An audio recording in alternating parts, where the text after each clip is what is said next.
Hi everyone, I'm Evan Mitchell, music director of the Kingston Symphony Orchestra, and I'm here this Symphony Sunday with Olivier Brisson, who is our principal horn. Olivier, thank you so much for joining me today. Oh, thanks for having me, Evan.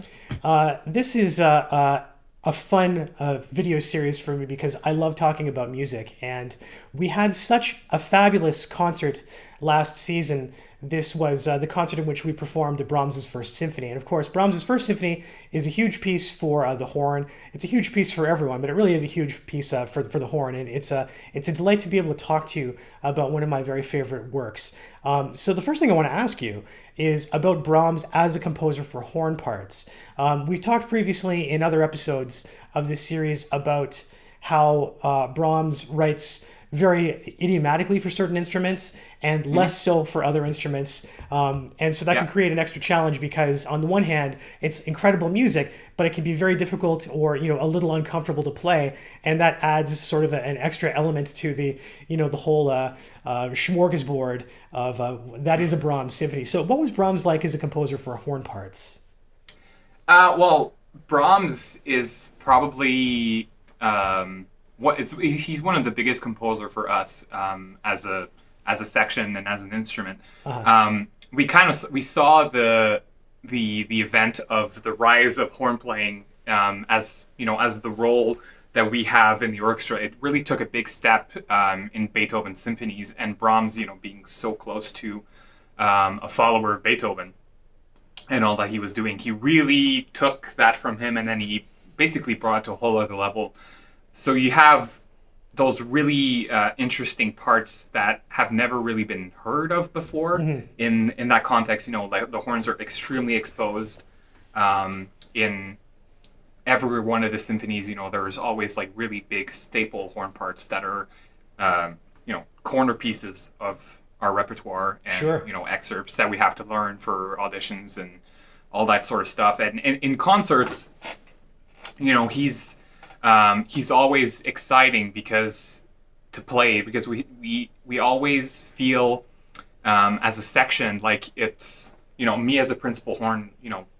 I play solos relatively often on almost all the pieces. Sure. And for Brahms, because of the way that he's writing for the whole section, it feels like it's a big event for the whole section because everybody has something interesting to play. And the third horn is going to have a part that's almost as important as the first horn, and the second and fourth horn, they have a really important part as well. And because of the way that he's been composing in pairs, so the first and second horn are usually in one key, because Brahms was a purist, and he was still very attached to the idea of natural horn playing and how big of that was kind of a big conservative idea of his, and he didn't really want to move up the the way that Wagner was pushing it to have the inventions of the modern horn there. So you didn't have a full range of notes that each horns could play, or you could have a full chromatic scale. So you group them in pairs, so you have the first and the second horn that were in one key, and then the third and fourth horn that were in a different key. And that being said, usually in a symphony, you're going to have the exposition of the first movement, and you're going to have the recap. Later in the movement, that's going to be in a different key, either at a dominant or something like that. So the theme, when it comes back, it can't be played by the principal horn. It's going to have to be played by the third horn since it's in a Yeah. different key. So when there was a solo, like in Brahms one, that's often the case that if the principal horn is playing in C, then the third and fourth horn are going to play an E flat or an F, just to be able to have the full range of the keys and the notes that Brahms wanted to have heard. So it's always a big event for us to play those symphonies, and he's one of the best for us. That's for sure. Yeah, well, it really is. It's a brilliant solution for Brahms to be able to. Brahms was someone who did very much look backward as he was living in the moment and looking forward a little Yeah. bit. But he definitely was someone who paid tribute to tradition and the past. And the idea that one of the most incredible advancements in just the composition of the horn, going from the natural horn in which you had relatively few notes at your disposal at any given time, depending on what key you're in and what crook of the instrument was in, versus the valved horn, which essentially Yeah. made the horn a fully chromatic instrument. You could play any note you wanted. That's a really elegant solution to be able to have the horns paired up and in different key crooks, so they could be played on natural instruments, but still have access to more notes. It's really brilliant. It's one of those things that I've always admired Brahms for. I'm a huge geek about structure and craft, Yeah. and of course being having those little.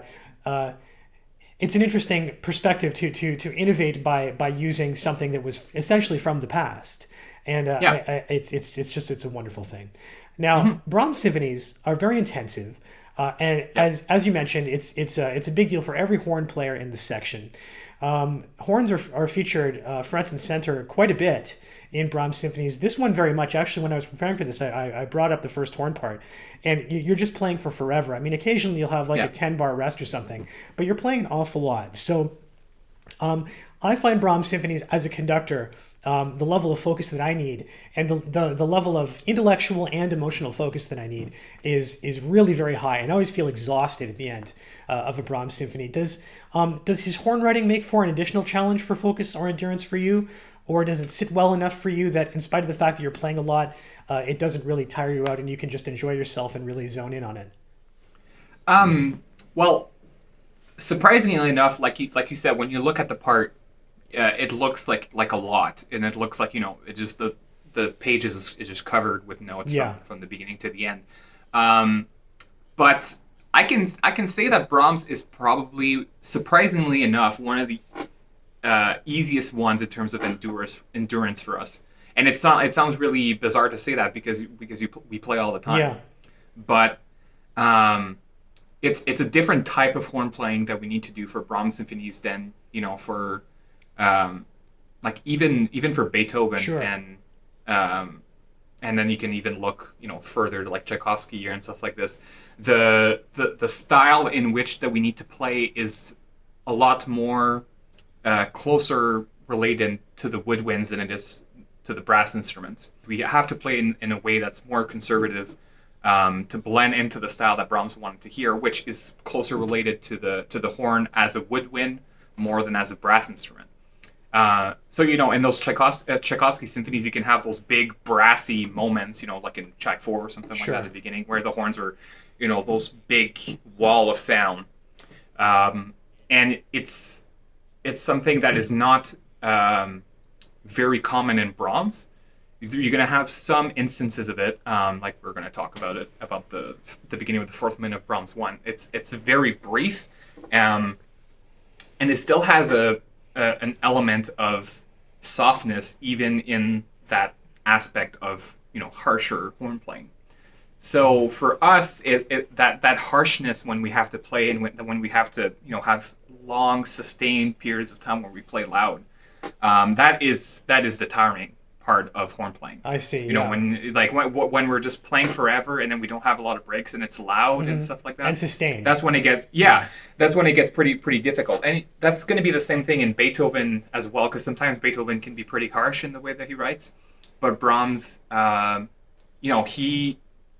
he had a way to write for us that was a lot more a softer writing, in terms of the characteristic of how we needed to play for those symphonies. So it's something that it can be difficult, depending on what key you're playing in. It can be easier or it can be more difficult if you're playing in a higher key, like if you're playing in horn in F, let's say, which is probably the highest key, Yeah, or very sometimes high. it's going to be in G, which is going to be pretty high. But sometimes you're going to play in C, so you play everything down a fourth. So it may look harder on paper than it actually is. Yeah. So the excerpt that we're going to be taking a look at today is the famous horn solo from the finale of Brahms's First Symphony, and this is one of the great horn solos, in my opinion, in all the repertoire. What is it about this particular excerpt that makes it unique in your mind? Well, I would say that one thing that makes it pretty unique, and it's extremely simple. It's just on almost like a major arpeggio, and it just stays in that key, no, in the key of G major, all like for that whole part. And it's extremely simple in the way that it's written, but it's also in its simplicity. It has a lot of complexion, and it also comes from what comes right before that excerpt. That it's kind of this, you have about a minute and a half of tension, and it's all of this tension is resolved by this big opening, this breach through the clouds of the sun coming through the clouds, and then opens up on this valley, and that's what Brahms envisioned when he wrote this fourth movement. Because if my memory's correct, like he was struggling to finish the symphony because he couldn't find a proper start or a proper end to the fourth movement, and and that melody came to him as he was walking in the Alps, and that's a typical Alp horn melody. Sure. And he actually wrote those notes of the solo in a letter to Clara Schumann. It's something that has a lot of emotional weight for Brahms because it's it has some gravitas to it. It's a beautiful solo, and like I say, it's just it's very simple, but it conveys a lot of emotion in it. Yeah, one of the most interesting things about this solo too for me is that you actually hear that Brahms 1 is a very emotional symphony. And there's a lot of conflicting emotions, and while when we have the horn solo happen, it is this moment of the sun coming through the clouds, but it's also a solo in the forte marking, so it's very loud. It's always impassioned, like it's definitely big. It's not oppressive, but it's one of these things where you're sort of getting the double dipping of finally a sense of release from the very the murky and mysterious and the incredible build that we have at the beginning of the fourth movement. And so this is a bit of a break from that, but at the same time, I think Brahms also realized that, considering that we haven't even gotten to the first theme of this finale, that we need to still have some direction forward. And I really like the fact that there are these swells and just this sense of that it's not resting anywhere. And one of those the fact that there's so much nuance to that is one of the reasons why Brahms is so great. Yeah, and like you said, it's not even the start of the real start to the movement. That's right. Yeah. You have those. It's basically you're almost like 5 minutes from the beginning of the movements, and you haven't even heard the main melody that comes right after the horn solo. So it's a big release of tension, but it's also kind of softens the transition between this really tense beginning into the major beginning to the first theme the of the actual finale, movement, da dee da dum, when that starts there. So wonderful writing, wonderful in concept, wonderful in execution, and this was a very fine moment for us, I believe, in the concert. You played beautifully, and I'm really happy to share this excerpt with everyone today. So right now we're going to play for you this famous horn solo from the final movement of Brahms' First Symphony. Thank you very much, Olivier. It's been a pleasure as always. Well, thank you for having me, Evan.